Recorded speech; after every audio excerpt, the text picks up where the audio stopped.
alors li nga xamante ni mooy ñenn ci géwél yi gis nañ keroog màggalu Mbàkke Kajoor bi ki nga xamante ni mooy Mbaye Pékh reetaan loo ñu bari donc nee na xaar nañ jógu essence ba sonn gisuñu ko mook Ousmane seen kër yi soriyantoowul luy problème bi régime bi ndax amuñu ay géwél yu leen waxal seen i baax lu tax Mbaye Pékh amagul ak sa yaay. Mbaye Pékh géwélu Serigne Touba la. ñàkkul fenn ak sama géwél nag géwélu Pékh la. Pékh Tall la dëkk ma dëkk Jamatil sama Mbaye Pékh géwélu Serigne Touba la Mbaye Pékh li mu am yombul nit di ko am. fekk na ma Italie. ànd ak Serigne Mourtala doomi Serigne Touba. plusieurs fois waxuma benn plusieurs fois la ma fekk Italie ànd ak doomi Serigne Touba. Mbaye Pékh ci lii mu nekk na ci Ablaye Wade Macky Sall jël nguur gi ci sama kanam ñu dàq ko RTS dama xarit la man dama lay wax lu leer ñu dàq ko RTS Racine Talla ñëw muy jottali Racine Talla ni ko fii amul jottali boobu Macky Sall lay ñëw mu rocc micro bi ni ko xanaa sa micro bi lañ jël jottalee waaye kër Serigne Touba ko fi ñëw ma jottali la kon cër la am ci yoonu murit di ko doxal Ousmane Sonko di nit koo xamante ne ndawalu guddi la saa yoo ko dajee danga naan man dong maa ci xewlu Ousmane Sonko ñépp a ko bokk kenn mënta tere Mbaye Pékh bokk ci. ci la bokk force ci la bokk force. ndax ni mu ciy bokkee force mooy. day def lu baax te ku def lu baax Mbaye Pékh wax ko te fu mu fekk fu mu ko fekk dina ko wax lu baax. kanta ay faram ak ñàkk faram nag moom man loolu mënuma koo lijjanti. man mënumaa xam Mbaye Pékh fa waaye daal na la wóor ni. géwél fii ci réew mi fu mu la fekk. ak tey projet bi am nay géwél yow tam. ndax Sonko nee na ko dinaa la woo nee na Sonko nee na ko ne dinaa la woo. waaye ma ne. lii muy def Touba. ku fi ñëw ci Touba di nga ci ànd ak moom. Sonko ak Mbaye Pékh wax na dëgg ñoo bokk koñ sorente wuñu. waaye Mbaye Pékh nag nit ku baax la de. ku fi xuloo ci réew mi. jël na tànkam dox ba mu sedd. nit ku baax la. man xam naa ko bu baax. nit ku baax la xorom rafet na yéenewul kenn dara te xam naa ni. itam yéene na Ousmane Sonko. man daal bëgg naa mu di ko waxal lu baax man daal dama lay woo. del waxal sama doom ji lu baax. sama doom ji dee ko waxal lu baax de. maam rawaan ay baayam rawaan awa jeey jàtti. jooju waaye nga xalimaa ko tax a jàll yoonu jàkkaa ko tax a nuuj. damaa bëgg nga koy waxal lu baax. surtout maam rawaan la. bu demee Fuuta fa la bokk. bu ñëwee Touba fii la bokk. bu demee fii soriwul ci xombal fi la bokk. bu la neexee nga yóbbu ko ba Kajoor mu bokk fa. bu demee Casamance nag. góor gu baax gi Alaaji Mamadou Sonko ko jur. Bésir maamam moo ñaan ñu tabax pont Émile Badiane Ousmane Sonko dundaa tàlli de. réew mii am na fi ay baax yoo xam ne. dama koo fekk dañoo nekk Casamance. ndeysaan ñu toog bàjjanam ñëw di ko woy mooy woy yi ñuy woy géwél yi. bàjjanam ñëw di ko tagg. mu jël ordinateur bi daw làqu ci biir néeg man ko lan dama rus. liñ ko wax ku ma ko waxoon ma génne saako xaalis maye. am nay maam yu def ay jaloore ci réew mi. donc géwél da cee bokk. nañ ci boole géwélu projet bi ñi fi nekkoon avant. boole ci Mbaye Pékh ak ñi mu àndal looloy dëgg. yëf yi gën a neex état daa yaatu. dafa yaatu état couleur de six. dëgg la état daa yaatu. alors nga nekk fi nga xam ne mooy ci banlieue bi macha allah di ci def liggéey bu am solo. nga xamante ne moo nekkoon maire bu Guédiawaye ju Alioune Sall gis nañ ba ki démb mu démentir ne moom mësta porté ki nga xamante ne mooy sa doom di Ousmane Sonko plainte coowal 6 000 milliards yaakaar naa dégg nga loolu li ni mel. loolu amul woon. loolu dama leen da ngeen vous allez être honnête avec moi nag. porté wu koon plainte déet nañ leer rek. porté wu koon plainte mais yéen vous êtes ci réseau yi ngeen nekk no porté wu koon plainte déet man boo ma tontuwul du ma la tontu. tontu leen wuy leen ko. waaw porté wu koon plainte wala porté na ko plainte. porté woon na ko plainte alors gis nga bu yëf yi changé.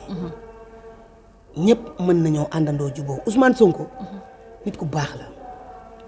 xam naa ni yii muy def Ousmane Sonko du koy fayantoo. yaay fayantoowul. barke Cheikh Ahmadou Bamba Khadimu Rasul bi ma yaakaar barke jumaa ji du fayantoo yow li ñu def Ousmane lépp da ko mën a fayantoo yëf yi dafa yàgg de te yàggul yam ci dafa yàgg ba pare metti mënu koo fayantoo bu ko fayantoo woon li ko Mbaye Pékh dëgg la baaleel boo jéggalu réew mi metti te Ousmane melul noonu man je le connais c'est quelqu'un boo xamante ni il a un bon cœur. waaye dem nga kaso te kaso metti na. waaw xam naa ko. kaso dem naa ba bëggatuma wax ci ay nit. parce que bi nga génnee dama la seetaan nga wax ci kaso dem naa booba nag laa noppi. waaw nga wax dem ci naa ba kaso bi. bëggatumaa wax ci ay nit. waaw parce que sama askan wi ma bokk man maa ci njëkk a dem kaso. waaw. neexul woon brave lu metti. c'était difficile. yaay booy fàttalikuwaat un tout petit peu ci kaso bi lan nga fa dundul la non dara nag sant yàlla. kaso bi. dundu ma fa dara lu metti kaso bi fekk naa fa ay nit yu baax. fekk naa fa nit yoo xamante ne dama fa demoon daal comme mission. missionnaire laa. ndax sama trophée bi gën a mag te fu ma wax ko mooy dama fekk kaso ku ñu tëj perpétuité. waaw. kuy jigéen. ma promettre ko ni ko bu ma génnee dinañ relancer sa procès. parce que àdduna lépp mën nañ ko fay lijjanti. te perpétuité ci jigéen bu ndaw. ndeysaan. metti na. waaye yàlla may ma ci ndam nag. macha allah. léegi mu génn kaso incha allah. donc da nga génn di wéyale sa mission. waaw mission yi dafa bari woon sax mais boobu mooy sama trophée mission yi bari na yamul foofu rek. macha allah mais boobu suma trophée la dafa ma neex. parce que dama ko defoon sacerdoce. waaw bi ma génnee ki mu tooñ dama dawal sama oto ànd ak ñoom may sant famille boobu bu baax nag ndax xam naa ni vidéo bi day dem. c'est vrai. nijaayu xale bu jigéen boobu mu tooñ. bi ma ko demee seeti dama fa jooy parce que ma xam dama gaaw a jooy nag. ndeysaan. ma jooy ni ko kéede bu ngeen ko seetaanee àddunaam jeex. yéen a bokkoon chambre. ñoo bokk moo ma toppatoo. waaw. moo doon toppatoo sama tànk yi. dañ ko daan jël dugal ko ci ndox bu tàng raxas ko ba mu set. ñooñu xam nga lu ñu ma defal sang rek lañ ma defal sang.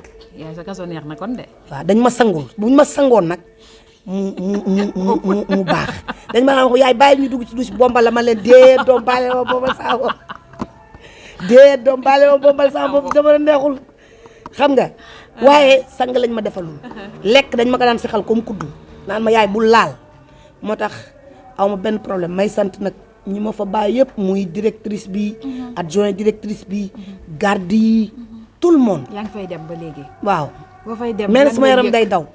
ñemewu ma fa nag bi ngay génn jour bi ñu la waxee tey da ngay génn. waaw bugguma woon Comment ça a ndax été? dem parce que c'était difficile am na ñu doon jooy ci biir kaso bi ci biir néeg bi xam nga tàmmam jaara bul dem tàmmam jaara man leen waaw léegi kaay ma toog après adjoint génn ci biir daani ma tàmmam jaara da ngay génnal suñu néeg bi abal ñu donc vraiment ma génn dem aw moom benn problème mais man foofu noonu wax dëgg yàlla gis naa fa ñu tooñ gis naa fa aussi ñoo xam ne dañ leen tooñ donc man lu may ñaan toujours mooy def nga fa combien de temps. ministre bah je fais au moins 15 jours waaw une bonne 2 semaines parce que defe naa noonu la demee woon yow mosul woon xalaat sa àdduna nga dugg fa. waaw Marqué mais na garaawul quoi marqué na ma marqué na la. seet xam nga day nekk marque indélébile dans toute ta vie mais bon boo koy xalaat nu muy def si yow. dara sant yàlla rek ça se voit. sëñ Touba mii tëjoon dencoon nañ ko waaw te terewul ba mu génnee dafa def ay xéewal sant yàlla kaso bu neex baax. na. non sa kaso neex na. am na ñoo xam ne wax naa la léegi li ma def am na ñoo xam ne seen kaso du neex par rapport ak yow c'est-à-dire ci tur bi ci dayo bi ni nga mel ci réew mi. waaw mais man xam nga man de bu ma nekkee foofu noonu vraiment ñu ma gis camp pénal ils sont bien traités macha allah. camp pénal moom directrice bu moo fay nekk jàmbaar la ñoom ñëpp vraiment ils sont très bien traités ku nekk daal li nga doon ñëw di ma expliquer daal mooy sa problème peut-être xam nga ñooñu fay liggéeyee mënuñu expliquer mais su ma toogee di nga ma ñëw ni ma Tamba Dia dama la soxla ma dugg sama néeg ñu toog waxtaan nga expliquer ma lan mooy sa problème pour su ma génnee su ma ne teg sama loxo ma teg ko sama loxo te beaucoup de am na yu bëri yu nekkoon si biir vraiment jàppoon naa si bi ma génnee si wàllum avocat si wàllum waxtaane dem waxtaan ak yenn ñu yore seen dossier yi vraiment am na si ñoo xam ne waxtaan nañ si waaw loolu mooy sama kaso man sama kaso mission la woon rek il fallait ma def ko je l'ai fait tranquillement dund naa sama kaso quoi comme li gars yi di wax dund naa sama kaso su ma xëyee suba teel damay ñëw dugg ci néeg yi tooñ leen xàppi jóg leen génn leen ci biti waxtaan leen nangam mu neexoon ci ñoom quoi nekkoon affaire boo xam ne dana neex mais su ma yeewoo suba teel ci salon de coiffure bi dem ñu peñe sama bopp bi létt man noo ma feddu di ma defal man sama kaso boobu neex na sama balaa dem de ñu defaral ma mu baax waaw létt ma sant nga bëgg yàlla àdduna nee sëñ nañ Tuubaa ma ko ah nga bëgg àdduna seey laa yow nga bëgg àdduna nee nañ seey laa xeet bi ma bokk dañuy rafet dañuy xees dañuy bëgg àdduna parfois nit ni ma danga nit ku bëgg xeesal dug